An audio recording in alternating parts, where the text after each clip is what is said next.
Hello everyone, I am Mr. Emu once again with you to teach chapter Animal Kingdom, and today we are having lecture second of this chapter. आज के lecture में हम जानने की कोशिश करेंगे कि एनिमल किंगडम को किस बेसिस पर हम क्लासिफाई करने वाले हैं, what are the basic categories and criteria जिनके बेसिस पर हम एनिमल किंगडम को क्लासिफाई करते हैं। लास्ट लेक्चर में हमने जाना था कि हमें एनिमल्स को क्लासिफाई करने की जरूरत इसीलिए है क्योंकि हमारे पास एक ह्यूज डाइवर्सिटी ऑफ एनिमल्स है अर्थ के ऊपर, और एक एक इंडिविजुअल एनिमल को स्टडी कर पाना हमारे लिए एक फिजिकली डुएबल टास्क नहीं था, इसीलिए हम एनिमल्स को क्लासिफाई कर रहे थे।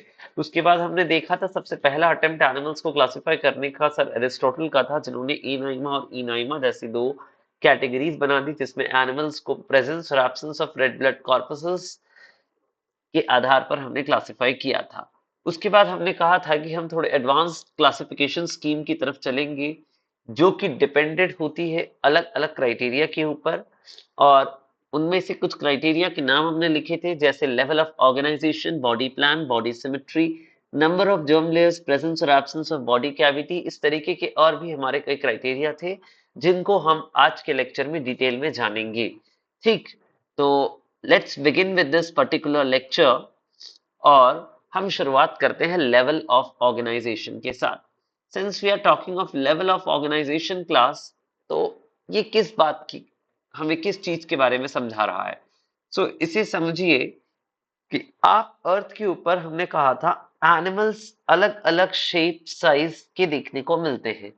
तो एनिमल्स जो है, उनकी बॉडी किस तरीके से ऑर्गेनाइज्ड है वो भी डिफर करती है। कुछ एनिमल्स ऐसे हैं जिनकी बॉडी टाइप काफी सिंपल है, कुछ की बॉडी टाइप एकदम कॉम्प्लेक्स है, और ये complexity of the body type is actually associated with the levels of organisation in their body. अगर हम एनिमल्स की कॉम्प्लेक्सिटी की बात करें तो एनिमल सिर्फ एक सेल्स का एग्रीगेट हो सकता है, because you are talking multicellular, so there should be multiple sales.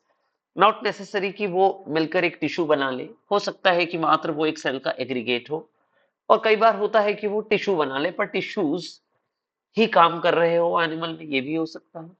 हो सकता है कि कुछ में ये टिश्यूज थोड़े और ऑर्गेनाइज होकर के कुछ ऑर्गन्स में बदल जाए, और आप ये भी देखेंगे कि कुछ एनिमल्स ऐसे हैं जिनमें आपको प्रॉपर ऑर्गन सिस्टम्स देखने को मिलेंगे जो अलग अलग फिजियोलॉजिकल टास्क को परफॉर्म करते हैं। So what basically the level of organisation signifies, ये हमें बताता है, it explains about the complexity of an animal. ठीक है, ये हमें किसके बारे में बताता है?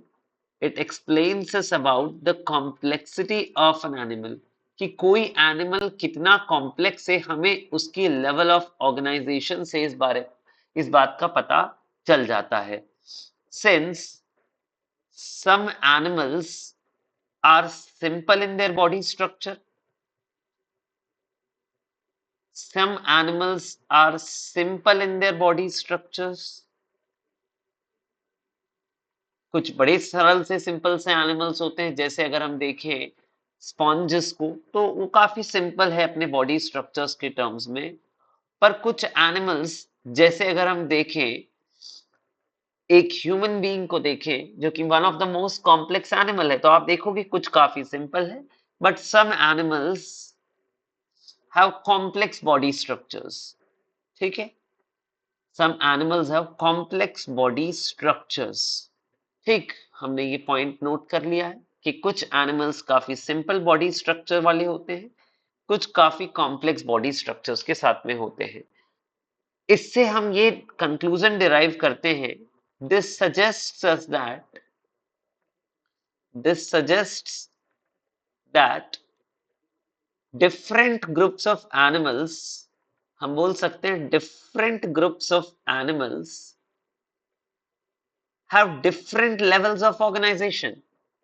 अलग अलग ग्रुप ऑफ एनिमल्स जो है, उनके पास अलग अलग लेवल ऑफ ऑर्गेनाइजेशन हो सकते हैं, लेवल्स ऑफ ऑर्गेनाइजेशन, और इसी के बेसिस पर हम क्लासिफिकेशन कर सकते हैं एनिमल्स का, कि भाई किस एनिमल में किस लेवल, कौन सा लेवल ऑफ ऑर्गेनाइजेशन है, उसके बेसिस पर हम एनिमल्स को क्लासिफाई कर सकते हैं। Let's try classifying the animals. उसके पहले हम जानते हैं लेवल ऑफ ऑर्गेनाइजेशन। किसी एनिमल में डिफरेंट लेवल्स ऑफ ऑर्गेनाइजेशन अगर हम देखना चाहें, different levels of organisations in animals अगर हम देखना चाहे, तो कोई एनिमल की बॉडी मात्र सेल्स का एग्रीगेट हो सकती है। ठीक है, तो एक हो सकता है लेवल ऑफ ऑर्गेनाइजेशन, क्या, सेल्यूलर लेवल ऑफ ऑर्गेनाइजेशन। ठीक है, सेल्यूलर लेवल हो सकता है ऑर्गेनाइजेशन का। सेल्यूलर लेवल हमें क्या सिग्निफाई करता है? इट टेल्स अस कि एनिमल जो है, animal body is just composed of an aggregate of cells, is composed of just an aggregate of cells. ठीक है, मल्टी सेलुलर है बट वहां पे सिर्फ क्या है? सेल्स का एग्रीगेट है। याद रखिए, इस तरीके के लेवल ऑफ ऑर्गेनाइजेशन में नो ट्रू टिश्यूज और organs are found. No true tissues, organs और organ systems are found in such a kind of level of organization. इस तरीके के लेवल ऑफ ऑर्गेनाइजेशन में आप ट्रू टिश्यूज, ऑर्गन्स या organ system नहीं ऑब्जर्व करते हो एनिमल की बॉडी में, are not observed in the animal body. ये एक बड़ा इंटरेस्टिंग सा फैक्ट है जो आपको पता होना चाहिए। अब इस तरीके की बॉडी टाइप के अंदर क्या कोई लेवल ऑफ ऑर्गेनाइजेशन में, इस तरीके के लेवल ऑफ ऑर्गेनाइजेशन में अगर हम कहें डिवीजन ऑफ लेबर एग्जिस्ट करता है, तो वी विल से कि यहाँ पर डिवीजन ऑफ लेबर एग्जिस्ट तो करता है, काम यहाँ पर भी बांटा जाता है कि अगर एक एनिमल है तो उसको अपनी बॉडी में काम को बांटना जरूरी है ताकि एफिशिएंटली वो अपनी अलग अलग लाइफ प्रोसेसेस परफॉर्म कर सके। But since we are talking of cellular level, तो यहाँ पे डिवीजन ऑफ लेबर सिर्फ सेलुलर लेवल्स पर होता है। ठीक है, division of labour occurs between different cells. ठीक है, यहां पर याद रखिए, division of labour occurs between different cells. अलग अलग सेल्स के बीच में काम बटा हुआ आपको दिखाई देगा। जैसे कुछ सेल्स डाइजेशन में रोल प्ले कर रहे होंगे, तो कुछ सेल्स जो है वो एक्सक्रीशन में रोल प्ले कर रहे होंगे। हो सकता है कुछ सेल्स जो है नए सेल्स को बनाने में हेल्प कर रहे हो। तो एक सेल्स के लेवल पर ही डिवीजन ऑफ लेबर है, कोई हायर ऑर्गेनाइजेशन बॉडी के स्ट्रक्चर में आपको देखने को नहीं मिलता है। इस तरीके का लेवल ऑफ ऑर्गेनाइजेशन आपको देखने को मिलता है स्पॉन्जेस के अंदर, माने पॉरीफर्स के अंदर। पॉरीफर्स जिन्हें आप स्पॉन्जेस, पोर बियरिंग एनिमल्स होते हैं, ये show such a level of organisations. ठीक, तो याद रखिएगा, sponges show cellular level of organisation. ये इकलौता ऐसा फाइलम है जो कि सेल्यूलर लेवल ऑफ ऑर्गेनाइजेशन दिखाता है। एंड वेरी इंटरेस्टिंगली आपको याद रखना चाहिए, जब आप एनिमल्स के इवोल्यूशन को समझते हो तो सबसे पहले जो सिंपलेस्ट एनिमल इवॉल्व हुए थे वो पॉरीफर्स थे। ठीक है, सिंपलेस्ट एनिमल टू इवॉल्व जो है आपके कौन से रहेंगे? पॉरीफर्स रहेंगे। These are the simplest animals to evolve. ये याद रखने वाला फीचर है। ये क्या है? Simplest animals to evolve. These are the simplest animals to evolve. सबसे सरल बॉडी स्ट्रक्चर है इनका, मात्र सेल्स है जिनमें काम का बंटवारा हो रखा है, कोई ट्रू टिश्यू में देखने को नहीं मिलता है। इस तरीके के लेवल ऑफ ऑर्गेनाइजेशन को सेलुलर लेवल कहते हैं। दूसरे लेवल की तरफ चलते हैं। कुछ एनिमल्स में थोड़ी और कॉम्प्लेक्सिटी आ जाती है, तो सेल्स जो है ऑर्गेनाइज होकर के टिश्यूज में कन्वर्ट हो चुके होते हैं। ठीक, तो हम देखेंगे in some slightly complex animals, थोड़े से कॉम्प्लेक्स हुए हैं। In some slightly complex animals, you need to remember class, जो थोड़े से कॉम्प्लेक्स हो चुके हैं एनिमल्स, उनके अंदर आप देखेंगे show organisation of cells into tissues. ठीक है, इनमें आप सेल्स को ऑर्गेनाइज होते हुए देखोगे इनटू टिश्यूज। ये भी आपके सिंपल ही है एनिमल्स। ठीक, बस फर्क इतना है कि इनमें आप टिश्यूज का ऑर्गेनाइजेशन होते हुए देखोगे, यहां पर याद रखने वाला फैक्ट ये है कि नो ऑर्गन्स और ऑर्गन सिस्टम आर इवॉल्व्ड। यहां पर याद रखिए, नो ऑर्गन्स और ऑर्गन सिस्टम्स आर इवॉल्व्ड। आप कोई भी प्रॉपर वेल स्ट्रक्चर्ड ऑर्गन या ऑर्गन सिस्टम को यहाँ पर बनते हुए नहीं पाओगे। यहाँ सिर्फ आपको कुछ टिश्यूज दिखाई देंगे, डिवीजन ऑफ लेबर भी टिश्यूज के लेवल पर हो रहा होगा। इस तरीके का लेवल ऑफ ऑर्गेनाइजेशन आप दो इंपॉर्टेंट फाइला के अंदर देखते हो। एक है निडेरिया, जिसे कि आप सिलेंट्रेटा भी कहते हो, और दूसरा है टीनोफोरा। इन दो फाइला के अंदर आप देखोगे कि आपको टिश्यू लेवल ऑफ ऑर्गेनाइजेशन देखने को मिलेगा। ठीक, ये स्पॉन्जेस के कंपैरिजन में थोड़े और कॉम्प्लेक्स हो चुके हैं। As we will be discussing further, आप नोटिस करोगे ये दोनों फाइला जो है निडेरिया और टीनोफोरा, ये एक दूसरे के साथ काफी एफिनिटीज दिखाते हैं, और ये आपको बताने में हेल्प करेगा कि किस तरीके से ये दोनों फाइला एक कॉमन ओरिजिन से इवॉल्व हुए होंगे। ठीक, तो ये दूसरा आपने लेवल ऑफ ऑर्गेनाइजेशन देखा। अब तीसरा लेवल ऑफ ऑर्गेनाइजेशन अगर हम देखते हैं, that is called as our organ level of organisation. इसे हम कहते हैं क्या? Organ level of organisation. इस तरीके के लेवल ऑफ ऑर्गेनाइजेशन के अंदर animals in which some tissues have organized to form organs। ठीक है, कुछ सिंपल ऑर्गन्स बन चुके हैं,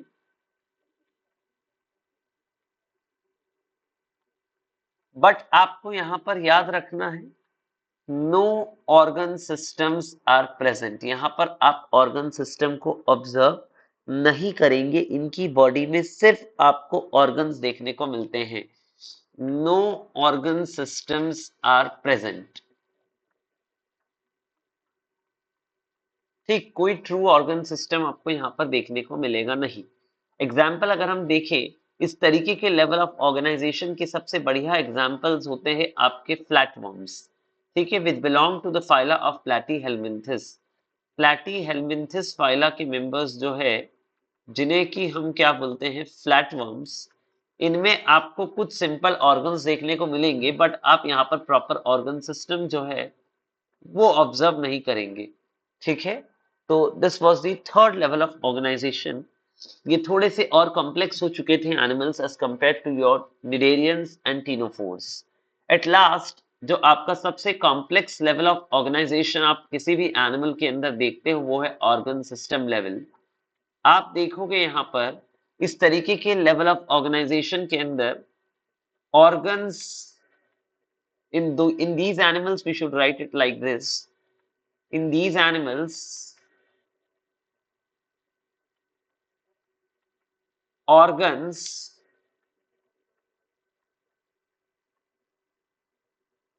have evolved to function together in a coordinated fashion। ठीक है, to function together in a coordinated fashion. ये एक बड़ी इंपॉर्टेंट सी लाइन है जिस पर आपको फोकस करना है, बड़ा इंपॉर्टेंट सा फैक्ट है। दस फॉर्मिंग ऑर्गन सिस्टम हम लिख लेते हैं पहले, फिर आपको समझाते हैं what does this particular line basically means. तो ध्यान दीजिए कि हमने कहा कि कुछ एनिमल्स के अंदर ऑर्गन्स जो है इस तरीके से इवॉल्व हुए हैं कि वो आपस में एक कोऑर्डिनेटेड फैशन में काम करते हैं। ठीक, और बना देते हैं क्या, कुछ पर्टिकुलर ऑर्गन सिस्टम्स, और ऐसे ऑर्गन सिस्टम्स जो है बेहतर फंक्शनिंग को अलाउ करते हैं। ठीक, तो this kind of level of organisation very important. This level of organization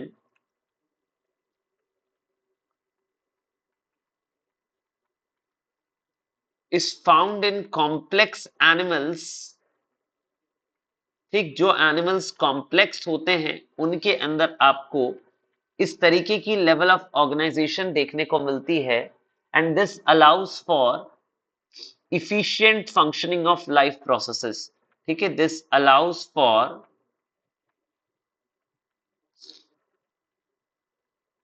efficient performance of different life processes. अब कौन सी लाइफ प्रोसेसेस, जैसे रेस्पिरेशन करना हो, डाइजेशन करना हो, एक्सक्रीशन करना हो, सर्कुलेशन करना हो, तो इस तरीके की अलग अलग लाइफ प्रोसेसेस जो है, इस तरीके के लेवल ऑफ ऑर्गेनाइजेशन में जिनमें कि ऑर्गन सिस्टम्स इवॉल्व हो चुके हैं, बहुत बेहतर तरीके से परफॉर्म की जा सकती है. That is why this type of level of organisation is found in complex animals. And another important point to be remember, level of division of labor, I am again sorry for that, division of labor अगर आप देखना चाहते हैं इस तरीके के division of labour अगर आप ऑब्जर्व करते हैं, तो आप नोटिस करेंगे कि इस लेवल ऑफ ऑर्गेनाइजेशन में division of labour occurs at the level of, very important, division of labor occurs at the level of, आप यहां पर division of labor देखोगे at the level of cells, tissues, organs as well as organ systems. मतलब आप इन animals के अंदर sales में भी काम का बंटवारा देखोगे, टिश्यूज में भी काम का बंटवारा देखोगे, ऑर्गन्स में भी काम का बंटवारा देखोगे, और even at the level of organ system. For example if I से, कुछ एनिम आपके अलग अलग सेल्स जो है वो अलग अलग फंक्शन कर रहे होंगे. जैसे न्यूरल सेल्स जो होते हैं, न्यूरॉन्स जो होते हैं, वो जो है सिग्नल जो है इलेक्ट्रिकल सिग्नल्स को ट्रांसमिट करने का काम करेंगे. मसल सेल्स कॉन्ट्रैक्ट करके लोकोमोशन एंड मूवमेंट में काम करेंगे. Now at the level of tissues आप देखेंगे नर्वस टिश्यू बन चुके होंगे न्यूरॉन्स के ग्रुप्स के कारण, और ये नर्वस टिश्यूज जो है कंट्रोल एंड कोऑर्डिनेशन का काम करवाएंगे. Muscular tissues locomotion and movement का काम कराएंगे. Connective tissues linking and supporting tissues की तरह बिहेव करेंगे. So you will find division of labour at the level of cells, at the level of tissues. Similarly at the level of organs as well, कुछ organs जो है आपके digestion से जुड़े हुए हैं, कुछ ऑर्गन्स पर्टिकुलरली एब्जॉर्प्शन से जुड़े हुए हैं. ठीक, तो अब आपने ऑर्गन्स के लेवल पर भी डिवीजन ऑफ लेबर देखा. Now these organs coordinate to form organ systems, और ऐसे ऑर्गन सिस्टम्स में भी डिवीजन ऑफ लेबर है. जैसे एक है डिवीजन ऑफ लेबर, आप देख सकते हो डाइजेस्टिव सिस्टम के बीच में और respiratory system. Digestive system is associated with the process of nutrition, while respiratory system is associated with the process of gaseous exchange. Circulatory system body fluids को body के अंदर सर्कुलेट करने में हेल्प करता है. एक्सक्रीटरी सिस्टम वेस्ट को excrete out यानी बाहर निकालने में बॉडी से हेल्प करता है. So you will find division of labour at the levels of cells, tissues, organs and organ systems. Okay, अगर हम देखना चाहे कि इस तरीके का लेवल ऑफ ऑर्गेनाइजेशन किसमें देखने को मिलता है, तो very important, organ system level of organization, organ system level of organization is found in, अगर हम देखना चाहे किसमें देखने को मिलता है, तो it is found in number 1 class. याद रखिएगा, हम अलग अलग फाइला के नाम लिखेंगे, आपको ये देखने को मिलेगा इन एशके हेलमिंथिस, जो कि क्या है आपके क्लास राउंड वर्म्स है. देन आप नोटिस करेंगे एनेलिडा के अंदर, जो कि आपके सेगमेंटेड वर्म्स आप देखोगे. देन कम्स योर आर्थ्रोपोड्स, इनमें आप अलग अलग तरीके के इंसेक्ट, स्पाइडर्स एंड स्कॉर्पियंस को देखने वाले हो. ठीक, इसके अलावा आप देखते हो मोलस्क के अंदर, जिसमें आप ऑक्टोपसेस, स्नेल्स को ऑब्जर्व करते हो. Then comes in the phylum Echinodermata, जिसके अंदर आप अलग अलग स्टारफिशेस, सी क्यूकम्बर्स को देखते हो. फिर आता है आपके Hemichordata phylum. These are basically called as false chordates. We will come to know what basically are chordates in our later lectures. At last you will find this in phylum Chordata. तो ये आपको phylums के नाम पता चल गए. And class you must know कि अलग अलग फाइलम्स को जो हमने यहाँ लिखा है, इस सीक्वेंस से हमें काफी कुछ इंपॉर्टेंट पॉइंट्स जानने को मिलते हैं. Like if I want to share some pointers with you, आपको ये मालूम होना चाहिए क्लास, क्या मालूम होना चाहिए आपको, यू नीड टू रिमेम्बर कि ये level of organisation displays a complexity trend. ठीक है, ये एक कॉम्प्लेक्सिटी ट्रेंड को हमें बताने में हेल्प करता है. You need to know this thing. ठीक, तो हम अगर लिखना चाहे तो क्या लिख सकते हैं हम class? Increasing complexity, increasing complexity in the level of organization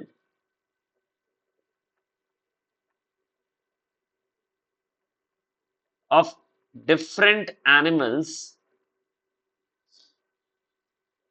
in different animals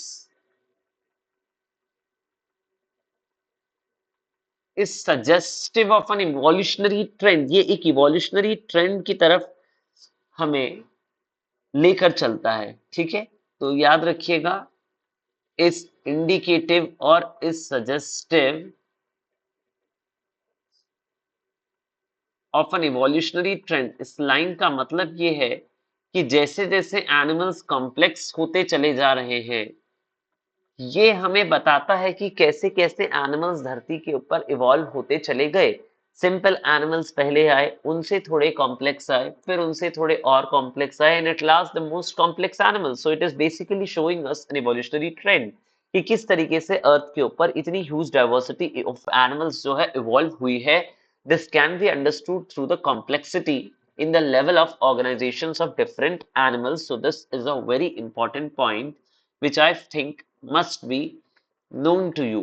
ये आपको अगले आने वाले चैप्टर्स में काफी मदद करने वाला है।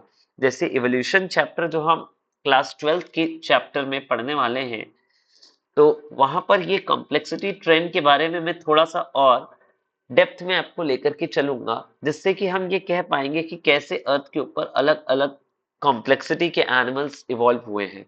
सो as we studied, level of organization is one of the important features जिसका इस्तेमाल करके हम एनिमल्स को जो है क्लासिफाई कर सकते हैं। For time being, thank you very much. अगले लेक्चर में हमारा फोकस रहेगा एनिमल्स के अंदर मिलने वाले अलग अलग बॉडी प्लान्स के बारे में। इन बॉडी प्लान्स से हम समझेंगे कि किस तरीके से एनिमल की बॉडी का लेआउट बना हुआ है और कैसे हम बॉडी प्लान्स को यूज करके एनिमल्स को क्लासिफाई कर सकते हैं। So thank you very much everyone, and for more of such real content based education, please like, share and subscribe. Here we are gonna teach you with no drama and only learning. Once again, thank you.